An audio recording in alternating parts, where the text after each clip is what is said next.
Welcome to the From Concealment Podcast, the show for firearm enthusiasts who like to shoot, train, carry, and compete. Get ready for some shooting insight, firearm and accessory reviews, and of course, insight on concealed carry. And now, broadcasting from behind enemy lines in the From Concealment studio, it's Pete Mitchell and Dan Sams.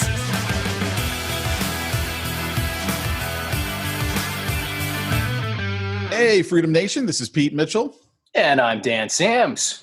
And you are listening to the ever-growing, ever-popular From Concealment Podcast. Yeah, we're rocking, man. I tell you what, I'm getting a whole lot more comments, whole lot more of the Freedom Nation that's just reaching out, having discussions. More people are buying guns because of our podcast, brother.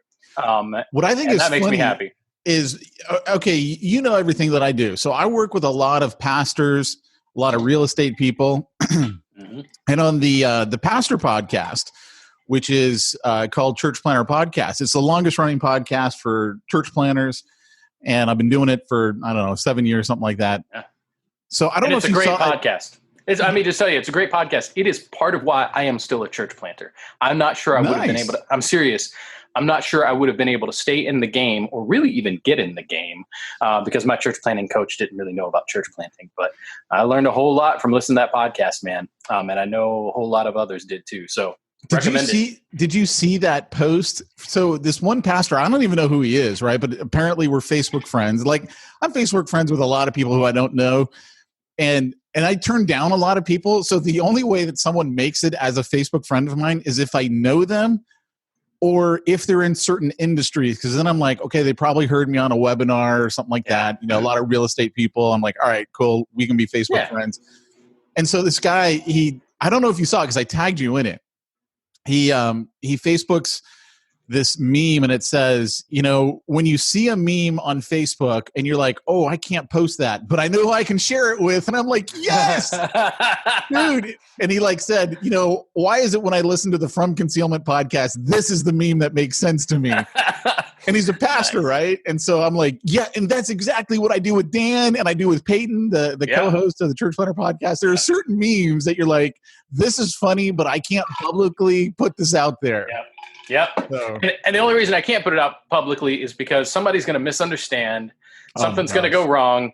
Actually, I haven't told you the story about how somebody got really mad at me over a meme. Can I tell you this really quick? Or you got to finish your story, man. No, that was the end of it. It was just the funniest thing ever. So that's it. So let me just, so I had someone, I don't know if you guys have seen the FPS, I'm just going to say it wrong, Russia. He was the guy that had the fake Russian accent YouTube channel. He was one of the early gun YouTubers, and he would get all this ordnance from all over the place.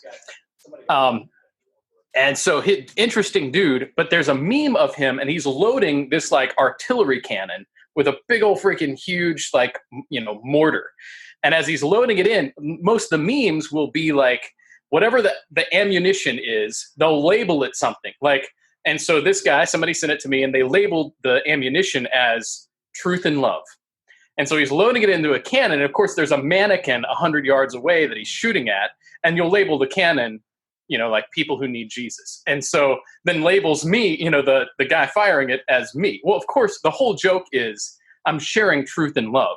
It is not advocating violence in any way, right? The whole point is it's supposed to be funny because it's kind of the opposite. So somebody made that, sent it to me. I'm like, this is funny. Can I share it? And they're like, it's yours. Go for it. So I shared it on Instagram, which I don't normally do, right? Facebook would where I would normally share a meme. And this woman who I can't tell you the story, but she is not a wholesome person by any means, just flips out. I can't believe you would advocate violence. And I'm like, well, so I immediately respond. I'm like, you misunderstand. The whole point is we're not advocating violence. It's a joke about sharing love with people. And the whole point is it's a big round because it's a lot of love. Come on, you got to get the joke. And she immediately blocks me and then, but direct messages me this huge list of you're the reason why I won't go to church and it's pastors like you and blah, blah, blah, blah, blah. And I can't tell you, I happen to know that this person has done horrid things. Can't go into detail, but I'm like, sure.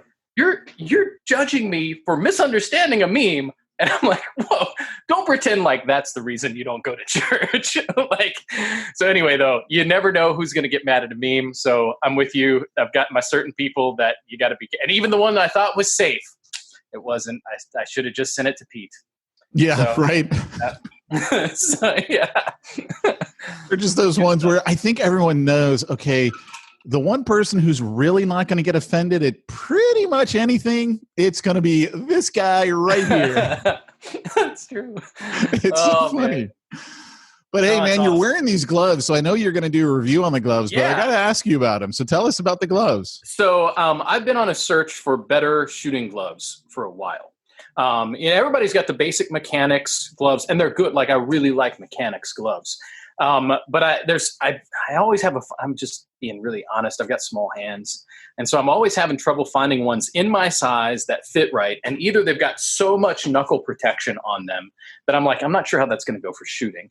Or there's just not the dexterity one. I'm just going to tell you, like, I haven't tested these long term, but as far as fit and breathability, these generic utility firm grips that I got today at Home Depot in a pack of 3 for $9.98. They're probably not going to last long, but I'm going to tell you, for dexterity and comfort for a small-handed guy like me, holy cow, I am amazed. And so they're going to go in my kit. I'm going to test them out for a little while. I haven't tested them for shooting, but I've been just kind of fiddling around with them. I've got good grip on the fingers, like I can use my mouse and everything on the. So anyway, I'm going to tell you, for effectively I got 3 pair for $9. So for $3, I think these are worth throwing into my kit. And I'm going to try them out for a while. But as far as just comfort, dexterity, even the protection on the knuckles, I'm loving these things. So that's my little side note today. Normally I'm doing mechanics gloves. There's a lot of other things I recommend, but I'm saying I think these have some long-term potential. They might fall apart, but it's interesting you bring up gloves. See, to me, gloves are the one thing that are really tough to buy on the internet. Because you really got to try on a glove to find one that fits perfect. So the shooting glove that I use, I did get off of Amazon. So I couldn't even tell you. I mean, it's probably some no-name brand. But here's the thing for me. I cannot stand having anything covering my trigger finger. Mm-hmm. So I got to have the ones that are like cut off at the knuckle, right? Which are fine here in California. But, you go to a place where it actually gets cold. Yeah. You got to have a better glove than that. So right now I'm like, hey, I'm fine. I'm in California. It's never like below 60 degrees. So, what do I care? Yeah. But I always, in the back of my head, I'm like, but what if I got to bug out to a whole nother place, a whole nother climate, and I got to deal with snow, ice, rain, and I need my fingers covered. I would almost need, because don't they have, somebody has a glove where like you can take the tip off of the finger? Yeah. I've seen some of those. That's what I would need, because I can't stand having anything on my finger when I'm shooting. Well, what I would think about if I was you then is something like a regular glove, and you do the fingerless underneath. Like something where you're keeping your hands warm, but you've got. I'll do that here anyway sometimes, where I'll have like a really thin glove that I'm wearing underneath like mittens, because here when it gets crazy cold. But I'm impressed with these dinky little gloves for just the dexterity. Like I'm really liking how they're going to feel from kind of a trigger finger perspective, because I don't mind having my trigger finger covered under certain circumstances. Right. So and it could just be too that I haven't found a good enough glove that's tight enough. Yeah. Because I'm always thinking it's the trigger guard for me. Because I mean, my fingers are smaller today than they were, say, a year ago. But still, it's like, I don't like all that crap getting into the trigger guard. And well, there's something about, there's just something about good gloves that make a difference in shooting. I'm seeing a lot of guys. But everybody does the mechanics. I recommend them. I've been trying on gloves around here for a while. And the truth is, most of my problem is I can't find them small enough. I'm being honest. I know that makes me sound like a tiny person, but I'm not that big of a dude. And so you're not, by the way, how tall are you? I'm 5'7". Okay. You're 5'7". Like Peyton. Yeah. I think you both are like, what are like short people drawn to me? I don't get it. Apparently. Yeah. Apparently we are. Yeah. But see, here's what's funny. I don't know what any of your heights are. I don't think we've actually physically been in person. Like, you're one of my best friends. I'm not that tall, but I'm like 5'10". I mean, so. Oh, yeah. See, your wife must be really short, by the way. 5 foot.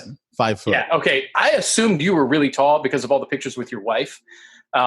You have actually, you sent me a Christmas card one year, and it's your wife and kids are like, she's got her arms around them, and you are like squatted down behind them. It looks like you found a single mom you thought was cute, and you just photobombed their picture because it was see this picture directly behind them. I gotta find it. I probably have it somewhere, but it was like, and you're squatted down, like you're like so fat. I'm like, did he just photobomb some nice looking lady and her 2 kids? It was actually a really good picture. It was just the way you were positioned. You could have just snuck in behind her. Right. Well, that's the funny thing that I always joke with my wife about. I don't look anything like my family, like my parents or my sister. I don't look anything like them. And then now that I have my own family, my kids don't look anything like me. So I'm like, I've never looked like anyone. I'm like this unique little beast over here that doesn't look like anybody. You know what? I feel like, though, because I think you're right. Both of your kids look like their mother. Oh, totally. Because God is gracious, right? Exactly. Totally. 100%. But I would tell you, like, I see as I see Luke getting a little bit older, I think he's looking a little bit more like you. I can see some resemblance. I mean, I think as I'm looking at a glance, I'm like, this is not. What I think is funny is my kids are like night and day personality wise, which is normal, right? I mean, that happens all the time. My son is totally like my wife. I mean, completely. He's afraid of everything. He's not adventurous. He's like, I don't want to take any chances. That's my wife. Mm-hmm. My daughter is totally me. Like, I'm like looking at her going, she is going to be a gunslinger. I guarantee you, which I'm happy about because restraining orders are just pieces of paper. I would rather have my daughter as a gunslinger than, but it's so funny, man. Just the night and day. She's the adventurous one. She'll do anything. Like my son is 8. He just this quarantine learned how to ride a bike. Oh, yeah. My daughter's 5. She's like, dude, get out of my way. Take the training wheels off my bike. Like she's just taking off. That's awesome, man. Yeah. That's just awesome. The way it goes. It's fun to watch kids like that. That's awesome. Yeah. Which is not, I mean, believe me, I mean, I love my son. It's funny looking at the differences in personality. It is. And I don't know if it's like, I don't know how much of personality is hereditary because, I mean, I don't know. It's personality. But then it's also like I was the second born baby of the family and my daughter is the second born baby of the family. So I'm like, is it like, the whole order of childbirth thing that they always talk about? I'm like, maybe that's what it is. And I think that can have something to do with it for sure. I think it's got a lot to do with it. Sure. And my wife was an only child. So, that means pretty much self-absorbed. No, I'm just kidding. Totally kidding. I was thinking, I'm like, how's he going to get out of this? Yeah, I'm just saying she's an only child, right? So she never had to share.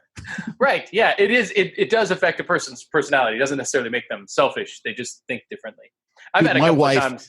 My wife said to me last Friday, it's taken, 10 weeks of quarantine to get her to this point where she said, and I quote, okay, I'm not as opposed to moving out of state as I used to be.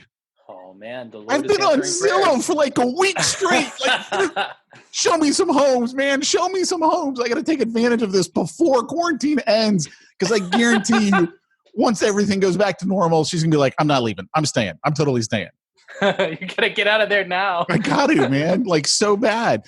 This guy who I went to college with, we're friends on Facebook, and he must have moved to Texas. Like, I didn't know he moved to Texas. And he takes a picture of his backyard, and I'm looking at his backyard, and I'm like, I have got to go. Because he's got, like, the pool and the separate – you know how a lot of – you probably know this being in Ohio.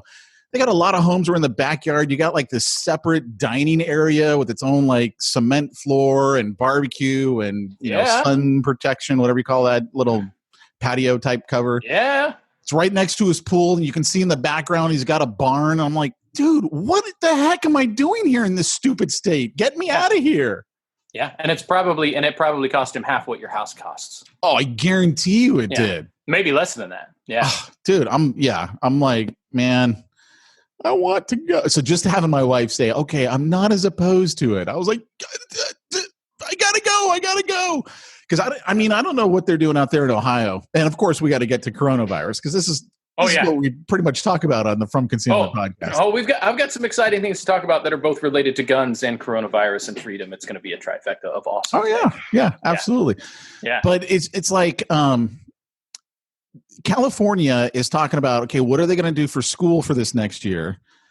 And they've got like this whole thing, you know, they're going to make kids wear masks. They're going to have social distancing in the classroom.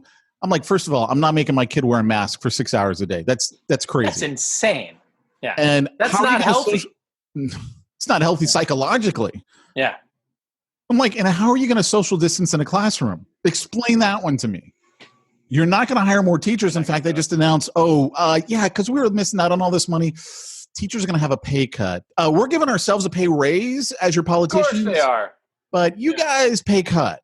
And it's like, I'm not. Yeah. That's why I told Jamie, I'm like, look, we got to move. Yeah. This is crazy. I was just like, maybe private school, but I could see the private schools being so afraid of California that they follow California's rules. In which case, what's the point of paying extra? Exactly. If we still got to go through all this. Yeah. I want everybody to pay attention to what Pete just said. We had a situation where they cut pay for teachers and raised their own pay. Remember that, where that's going to be important later on.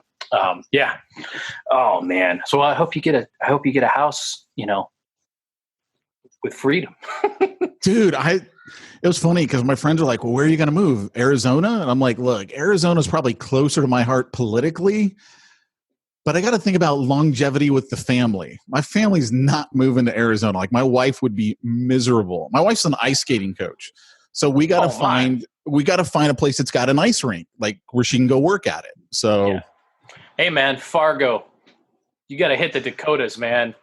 Dude, I would literally go to Fargo, get a wood chipper. You're good to go. I would move anywhere out of California. Oregon to me is gorgeous, but it's politically almost the same as California. Yeah. Washington, again, beautiful, but politically same as California. Idaho, love Idaho. Montana, Wyoming, probably dream states for me. That and Alaska. I think those three would be like dream states for me. That'd be awesome. Hawaii, I'll never go visit ever again after this coronavirus craziness. Yeah. This one person on Facebook was like, hey, if you move to Iowa, we have like 4 days of good weather here. And I was like, it's funny because my wife's family's all from Iowa. And I'm like, dude, I'd totally move to Iowa because, I don't mind the cold. I'm a redhead. I hate the sun. I'm like in the wrong place. Yeah. And and then this other lady's like, oh, move to Oklahoma. We got 30 weeks of good weather. And I'm like, look, I would move to Oklahoma, but it would require a divorce. And I've honestly put too much time into this marriage. So I can't get to divorce at this point. Well, praise the Lord for that. Yeah, right. I'm kidding. That's awesome. Well, on these points then, I got to make two recommendations. One, on Netflix, the show Win the Wild. Because as you start talking about moving somewhere, it's about and it's documentary, I guess, but like couple in Alaska has a homestead they're giving away, and people have to go through kind of essentially proving that they're going to be able to make it in the Alaskan wilderness. Really great show, fun stuff there. Recommending. I heard of that one. I haven't seen it though. It was, and it's not drama. It's just like interesting. Like nobody's having big fights, and it's just cool and really really good. So recommending that. Yeah, man. Cool. Oh, so you let's want talk about winning hearts. Yeah, man. So I've been thinking about all that's going on, and I've noticed as our country becomes unfortunately more polarized related to everything happening, but especially coronavirus. And it seems like, I don't know, many of you have noticed that the divide as to whether or not your state is opening up or not opening up is really whether or not it's a red state or a blue state most of the time. And so now think of it like a virus is becoming it's weaponized politically. And so the discussions about how to respond are getting a little bit more tense in some cases. And, you were talking about a long-term friend gets mad because you guys went outside. And, we've had a couple of tenser conversations, nothing too bad here, but it's got me thinking about the freedom movement and the Freedom Nation and how we need to work to win hearts. Now, sometimes you just can't win a heart, but I think I would like to take some time and talk a little bit about, because let's say we get into a situation where we actually use force to defend ourselves. It might happen. I'm really hoping it not. Everybody that I know is peaceful and seeking to be peaceful. But if you're put in a situation to defend yourself, we want to be in a situation where we've already won hearts so that if you have to do that, they're like, I'm with you. And so could we just take some time, talk a little bit about that before we jump into it too much? Pete, you have any thoughts about just what do you see as some of the key talking points when we're talking to somebody who's maybe from a different perspective politically? How do you get them thinking about freedom? Are there little steps that you can take somebody at any conversations where you found common ground? The first thing that I would say is you got to take it offline, because no one on this planet has ever changed their mind based on Facebook. Yeah. And I ought to know, because I've tried. I've tried with my memes. I've tried with my arguments, but no one online will enter a dialogue. It's yelling at each other. And not to say that I'm innocent of that by any means, because anybody who's Facebook friends with me knows I clearly have a bent in this whole thing. And I do. Yeah. So I would say, first of all, you got to take it offline. Yeah. Because it's just not going to happen online. Yeah. So I think that's a good one. One thing that I've also noticed, if I've shared something about some actual information, like, some of the information coming out about how Washington has admitted to counting certain gunshot victims as COVID deaths, which is crazy, but like, that's not a conspiracy thing. It's happened, right? Like they've admitted to it, whatever. But I shared an article, not from any far freedom oriented, just a normal article. And I noticed somebody responded as if that was a conspiracy theory, because it was on Facebook and it fit in what they perceived to be the conspiracy theory, whatever narrative, they saw it as conspiracy theory. And so you're exactly right. I think having that conversation be offline is critical. So the conversation you have with your neighbor, the conversation you have with the person in line at the grocery store or wherever you get to see people these days, which I recognize is limited. Here's the other thing I've noticed. I think which is the grocery store, because that's where everybody goes. Pretty much. Yeah. It's about the only place we're all allowed to go right now. Right. The other thing that I've noticed is specific conversations. People do not respond to stats that well. And admittedly, stats can be skewed around. There's all kinds of funky stuff that can be done. But man, an individual story, people latch onto. Yeah. Whether it is representative of the statistical norm or not, they latch onto the story. And so taking a page from the more liberal anti-freedom movement, what they'll do is find one story. They'll maybe blow it out of proportion, take it out of context, or maybe not. Maybe it's legit, but they know that people will latch onto a story. Yep. So this is why I'm going to encourage, if you can, try not to have the conversation online, of course, and try to share specific stories, especially ones that people don't know about, but that are documented. And this is where the Duncan Lemp story is such a valuable conversation piece. Hey, remind everyone about the Duncan Lemp story. Yeah. So Duncan Lemp is the guy who it was freedom-oriented guy, probably. What state? Maryland, but it was right outside of D.C. Okay. We're talking a really wealthy D.C. suburb is where Duncan lived. Freedom-oriented guy, liked guns, whatever, was accused, as we understand, falsely of an illegal firearm possession. We still haven't tracked that down, but of course we would all say, if it's a firearm, it's legal because of the Second Amendment. Can't figure out what was actually happening, some kind of a false accusation. He gets red flagged. The police raid his house and kill him.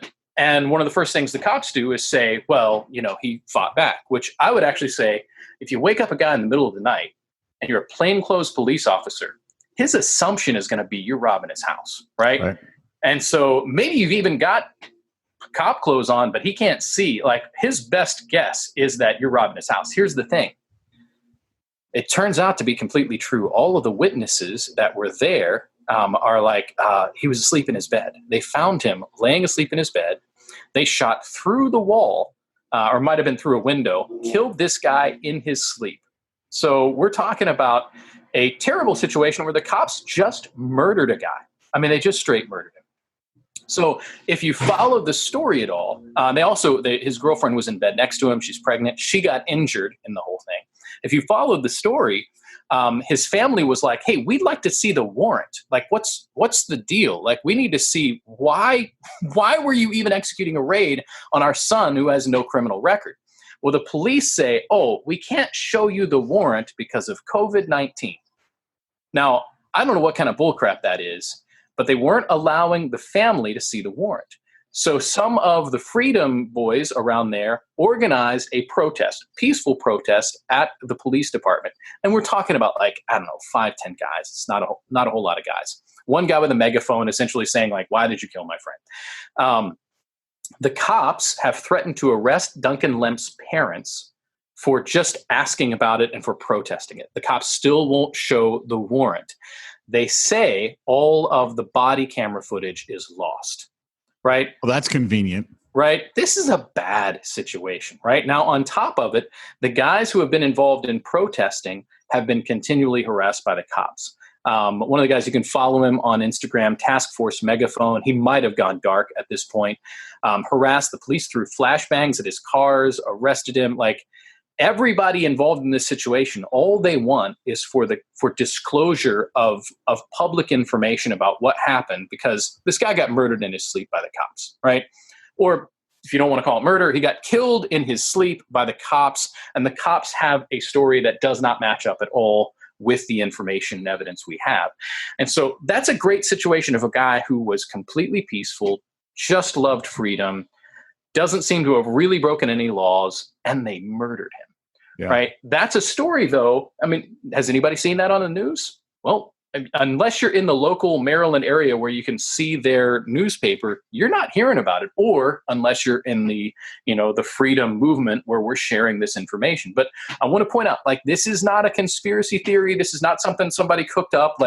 You can look up Duncan Lemp, look up, I think it was Maryland. I forget the name of the town. Look it up, get some information that isn't from the Boogaloo pages, right? Get some good info, have some of these conversations, man. And then when people are like, well, why wasn't that on the news? You should ask, why do you think that wasn't on the news, right? Because we've got a lot of these situations, or the young woman, the EMT, they raided the wrong house and killed her in her sleep. These are things that everybody should care about, right? Now, we're not hearing about this. What did we hear about? We heard about the dudes in Georgia who shot a jogger, right? And that was bad. It was a bad situation. I recognize people are like, there's more going on to it. I still think, come on, you chased down a guy who wasn't immediately threatening anybody, right? So, but just paying attention, that story got news on top of news because it was still a retired cop, but it was quote unquote civilians attacking somebody. It had a racial element. I always want to point out, you guys know, the cops are really doing some terrible things. Not all cops, I'm not trying to make it, but some really bad things are because they're using new laws or new executive orders to essentially terrorize people who care about freedom. You can have a conversation about those things with your neighbor, start winning the heart with the story of the individual. And that's what I'm recommending as kind of a second point. Take it offline, as Pete said, and then that.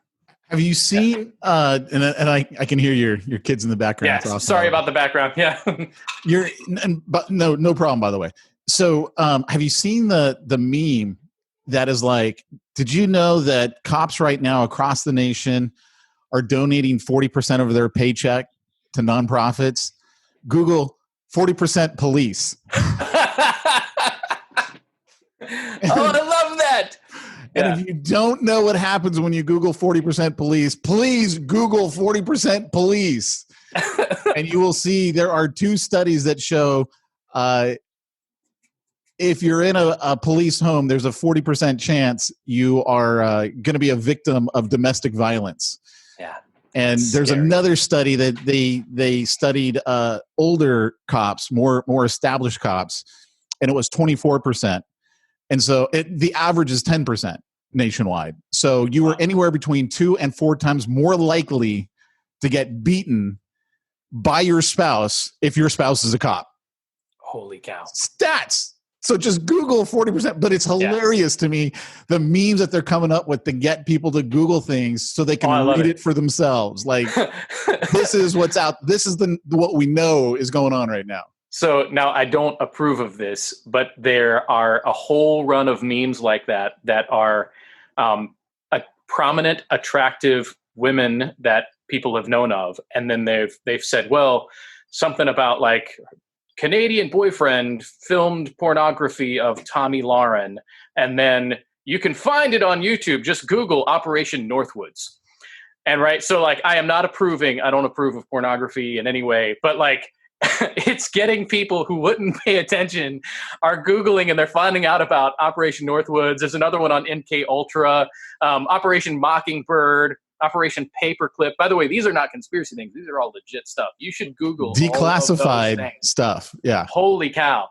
The Operation Paperclip thing is... I don't know that one. What's Operation Paperclip? Operation Paperclip was where they were taking Nazi scientists after World War II and using them in NASA and the Apollo missions and some other things. Like that was legit. So you're telling me there really are Nazis on the moon, just like the movies have it? Maybe. What we do know is Nazi rocket scientists were used to advance the space program considerably.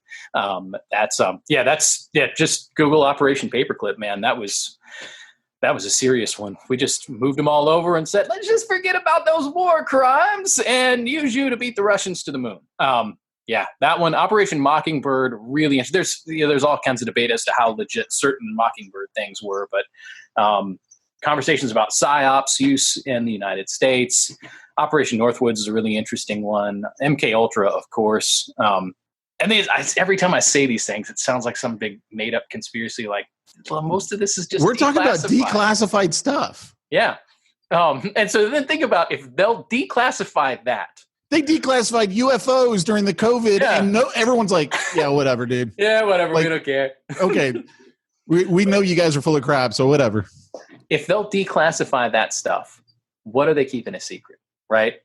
Right. So the JFK assassination information was all supposed to be declassified at whatever last year. They still had a crap ton redacted when that came out. Did you ever look at those? Like, were they just like, oh, I didn't look at it, no. It's all declassified, but it's just black marker through most of it. Like, yeah, a whole bunch of it still got held back. So anyway, all that going on. You got to be careful. Even the true stuff like that, you can't roll out. Like, you just overwhelm a person. And they're like, what? Just get them Googling a couple of things. Let them be the ones to discover it, which would be point number 3. So we talked about try to take it offline, try to talk about specific people, tell a story about a person who suffered an injustice, because the reality is everybody cares about freedom, right? Like when it comes down to it, everybody is libertarian to some degree. They don't want to be told they can't do the things they love doing, right? So if you can connect with what they care about with a real story and they say, man, that's awful. I can't believe that guy was treated like that. I'm like, yeah. And you recognize like, we've got a legal system that allows that to happen. So isn't that kind of bad? And by the way, they keep giving themselves raises and, creating problems for everybody else. So for the liberals, I'm like, yeah, I mean, I get a little frustrated sometimes at teachers' unions, but the liberals that always want to give teachers a raise, I'm like, you notice that like these guys in control are giving themselves raises and they're pulling teachers' pay back. Doesn't that upset you? And like those kinds of things where we pull at the heartstrings, tell real stories, those are things we got to do. And as I mentioned, let's try to be careful how much we share at once. A lot of times it's easy for me to just get excited and start talking about all this stuff. It's helpful if they're the ones discovering that. If we're in a conversation, I can be like, yeah, you don't know about this? Be really like, you should Google this, Duncan Lemp situation. Like it's really worth looking into. Those kinds of things. And if you have several stories that hit a few key heartstrings that you can get them to Google, that's the other thing. If they're the ones discovering that, then they're the ones that feel like they own the information and they didn't get told by you. They don't have to like change their mind. Now it's them that feel like, okay, well, I'm on the same page because I've come to this discovery. Just some important stuff there. Anything you'd want to add there, Pete? Let me give you a story of how COVID has affected a young kid, a 10-year-old kid. So there's another local family who is like mine in that they're not afraid of the COVID, as we like to call it. Mm-hmm. And so my wife, they've got a daughter who's a third grader. My son's a second grader. He's my oldest. And so every day, basically, they all meet up. My wife meets up with his daughter's mom, and then the daughter, and then my two kids, and they go to the park. And which, by the way, this is a side story. So we've got this really tiny park near us that they keep putting caution tape all over the tables. And remember that day I was like, oh, my wife just texted me. They put a bike lock on the little digger toy. Yep. I took it off. I go over to it. I didn't even have to cut it. It was like the way they put it on, you just had to slide it just right, and I could take the whole stupid lock off. Mm-hmm. And like as soon as I take it off, I'm like holding it. Right then, the freaking Orange County truck goes driving by, and they're like looking at me, and I'm like, I just like drop it. My son goes, "Hey, let me take it." And he goes and he throws it in the trash can. Yeah, man. That's like, where the Ghetto Boys "Feels Good to Be a Gangster" song needs to start playing in the background. Oh, dude, yeah, it's hilarious. And I'm like right in front of the Orange County truck. I'm like, ah.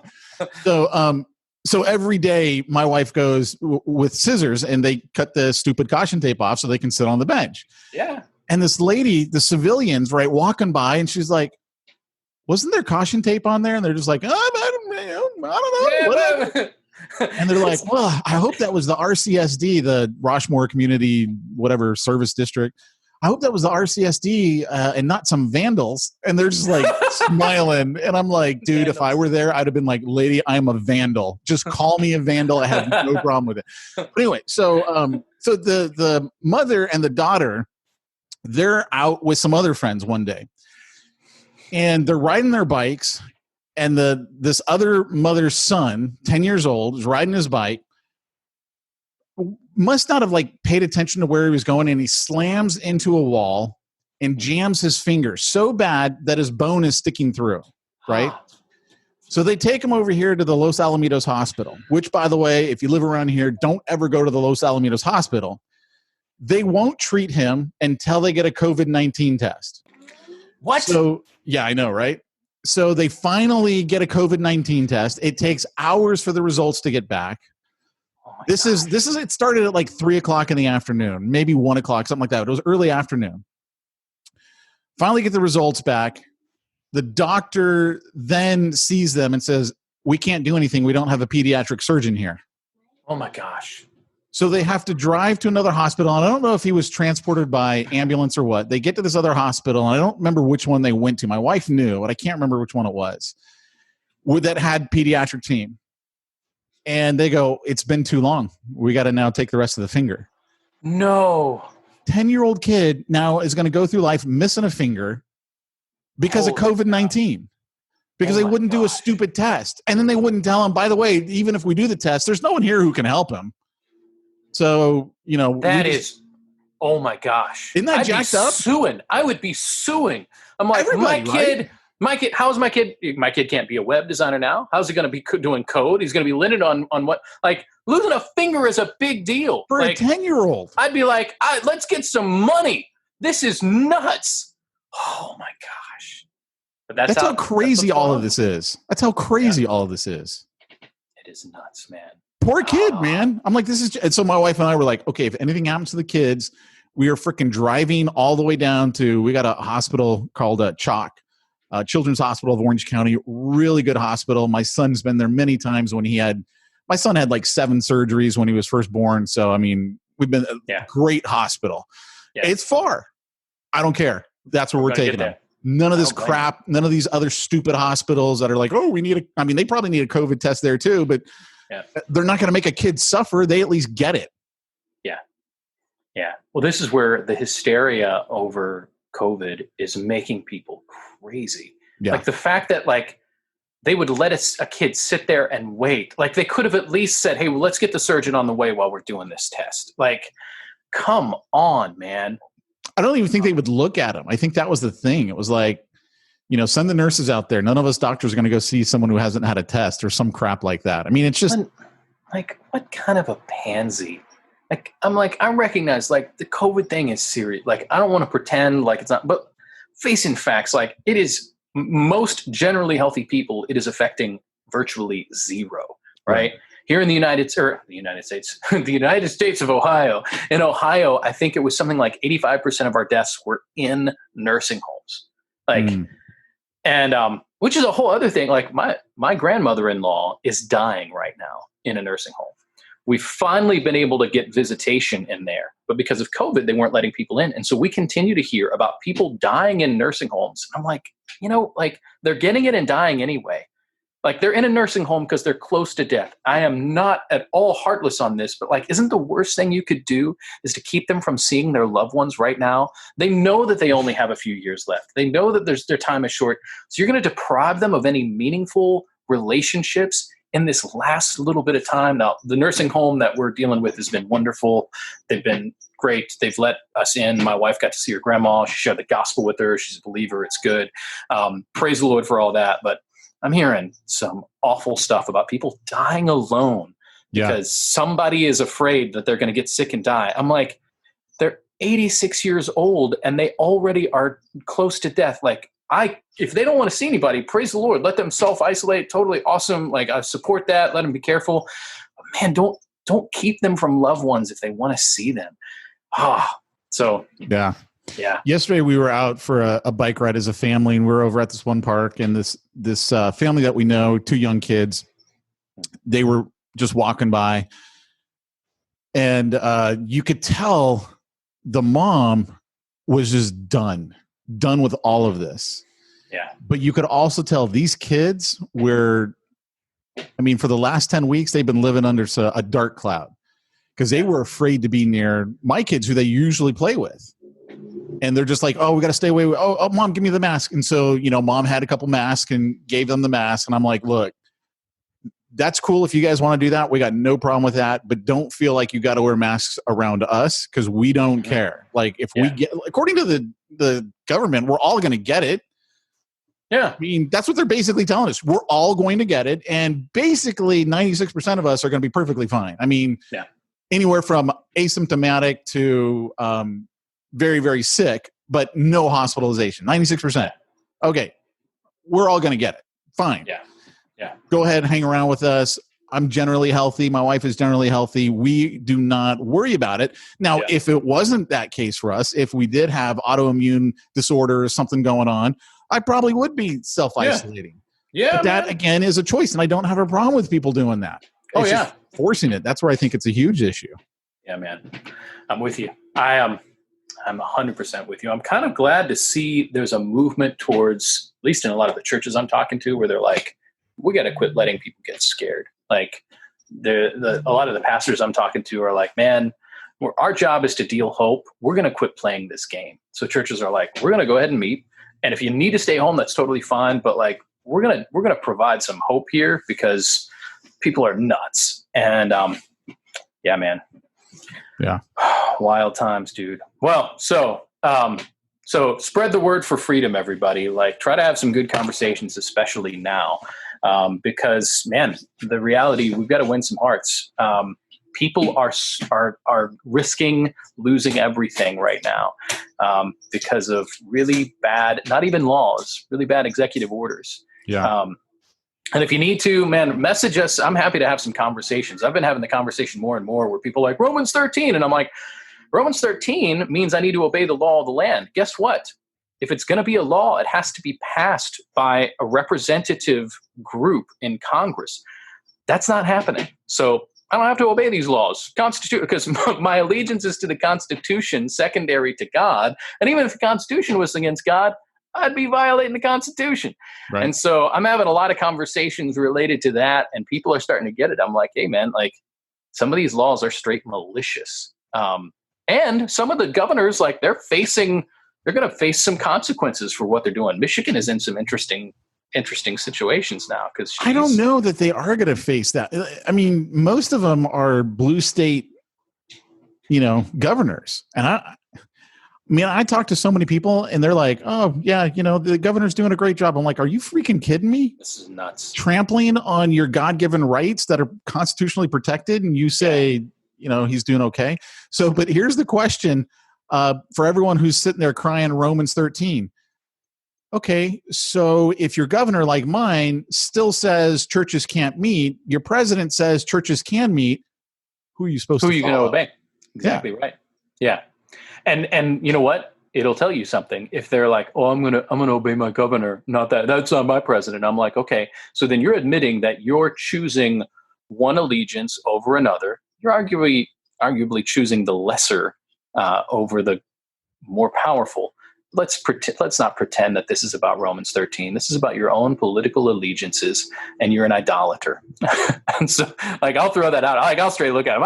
I did that to the Trump supporters during when they were like just blindly supporting anything he did, and I'm like, you're an idolater. You need to repent because you are loving Trump more than you are loving God and His law right now, and you need to repent because you're an idolater. I've done the same thing for these people that are like flagrantly supporting this like draconian executive orders from blue state governors and red state governors sometimes. And I'm like, you're an idolater. Don't pretend like you care about your neighbor. Your neighbor can't feed his kids right now. What are you doing about it? You're yelling about wearing masks. I'm like, you don't know Jack. You're an idolater. Just repent. Yeah. So it was funny because one of the churches that we used to go to, like as soon as Trump came out and said, churches meet this Sunday, they're like, we're meeting. Now they're a big church. They have like 2,000, 2,500 people who meet there. So they're like, you have to RSVP for the service you're going to attend. And, they're doing social distancing in the church. So that basically means, a significantly smaller portion of people can actually go to church. Yeah. My wife and I would have gone to it because we're like sick of this crap. And everyone, we can't open, whatever, right? We were like, look, we're done. Except they were making you wear a mask in church. I'm like, dude, seriously? Yeah. Like, those things are horrible. And it's this false sense of security. And I get it. They're trying to like keep the state happy and all this. Our church that we go to right now, they're like, yeah, we're not meeting yet. We're still doing it online. I'm like, ugh. Well, I'll give you a couple of things that I think our listeners, especially if you're a Christian, even if you're not, worth checking out related to all this stuff. One would be the Dividing Line podcast with James White. He's a theologian, whatever. He had a guest on there a little while back who was talking about churches meeting. And he's like, when have we ever not met because we thought it was going to be dangerous? It's like throughout church history, we were threatened. There was plagues. There was whatever. We always met. And he's like, and this is in Arizona where he wasn't violating any laws, but he's like, we had the option to take a break for a while. And he's like, I just thought about like, when I get to heaven and am I going to look at the first martyr, Stephen, and say, I'm sorry, we didn't meet because we were a little bit worried that we might get sick. And like, he's like, what? Like, am I going to stand before the people from Iran who are risking their lives or the people in China who are losing everything to obey the command of gathering together? Am I going to spend eternity with them saying like, yeah, we were just a little afraid of getting sick? Like, we have 2,000 plus years of church history violating every executive order and law in order to obey the command of God and meet together. And so he had a really good case for it all. So Dividing Line, I forget what episode it was, but it was in the last couple of weeks. Dividing Line had an episode on that. The other is Apologia Studios, Apologia Radio has had some really good stuff related to freedom. And they're just in a good place doctrinally and everything else. And they've got some really good practical stuff on. They're like, we believe in loving our neighbor. And we also want to make sure that he's loved and that he's able to provide for his kids because we're letting him work. Good stuff there. So worth checking out both of those. And hopefully that's helpful stuff, guys. Yeah. Why don't you go ahead and give Lake Erie their plug and then we'll wrap up. Well, got to say hey to Lake Erie Arms. They've been great to us, of course, as we're coming into the summer and hopefully as things are lifting up in Ohio, we're hopefully going to have some of our special events where you get to test things out. Waiting on official word from that, but we've got some hope for that. But definitely check us out, learms.net, and download some of our free stuff and come on out to the shop in Huron, Ohio. Get yourself some good guns. We've got some great deals on just solid standard ARs. If you're looking for a budget AR, that's also good. Great time to get out. Or if you want to get your awesome, incredible, SP5 from H&K, you can do that too. Anyway, come on out. Let me ask you a question. Have you ever shot a bad AR? I personally, I would say I have not. I haven't either. Like, are there really that many bad ones? Because there are. Well, here's what happens. Actually, this is a good public service announcement. If you're making a mil-spec AR, you're making a mil-spec AR. It's going to be fine. It's going to do you well. You're probably not going to have any major problems with it. Have you seen that meme where it's Indugo Montoya and he's like, mil-spec, I don't think that word means what you think that word means. It's very true. The only time I would be cautious is when somebody tries to do a really below budget build, and they're doing some type of Anderson makes these lowers that are like composite for like $30.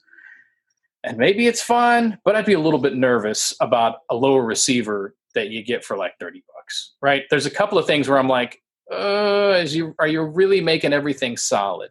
But you'll hear these stories about somebody built their AR and it blew up and everybody's freaking out. And it's usually like one or two things. It's not usually because it was a crappy AR. No. It's usually because they loaded 300 blackout in a 5.56 AR. Exactly. Or they loaded their own ammo and they put like a double charge in or something. Yeah, there's stuff like that. It's not usually the AR build itself. So you're going to be hard pressed to find a bad AR. Like, you get a cheap AR, it's still probably going to be fine. It might be heavy. It might be a headache. It might whatever, but it's probably going to be fine if it's mil spec. I have small caveats, but they're usually related to the builder and how he built it. And I'm not knocking those $30 Anderson lowers, by the way. I'm just saying that makes me nervous, but they're probably fine. They're probably just fine. So yeah, I would say you're probably fine. I've never seen because you think about like what actually happens on a lower receiver, and they've got those polymer composite ones, and I'm like, yeah, well, I get it. I mean, it houses the hammer, it houses the trigger. You throw the magazine up in it, but it's not really doing anything. Yeah. So it probably is fine. Actually, if anything, what's funny is it's probably your fancier ARs that you actually have to be careful with. Yeah. And I'm not knocking the fancy ones, but you get your super lightweight rail that's designed for, whatever. In a bug out scenario, that lightweight rail might not be as rugged as you need it to be, right? Yeah. Or you've got the skeletonized, those F1 skeletonized lower and uppers thing. They look really cool, but I'm like, there's a lot of room for dirt and muck to be getting into your AR. So you're probably going to have more trouble with that. It's going to be great as a showpiece. It's going to be fun to shoot. It's going to look cool. But I mean, if you're in a situation where you need to defend your home and you're going to be outside at all, it's probably not going to be the best. Right. And so sometimes it's your mil spec, it's probably going to do you just fine, So it's good stuff, man. Yeah. All right, guys. Thanks so much for joining us. We'll be back next week with another episode. Dan, take care, man. I appreciate your time. Good times. You too, brother. Take care. Bye. You've been listening to the From Concealment Podcast with Pete Mitchell and Dan Sams. Be sure to tune in next week for more gun talk. Also, check out the From Concealment website for more shooting-related goodness at FromConcealment.com.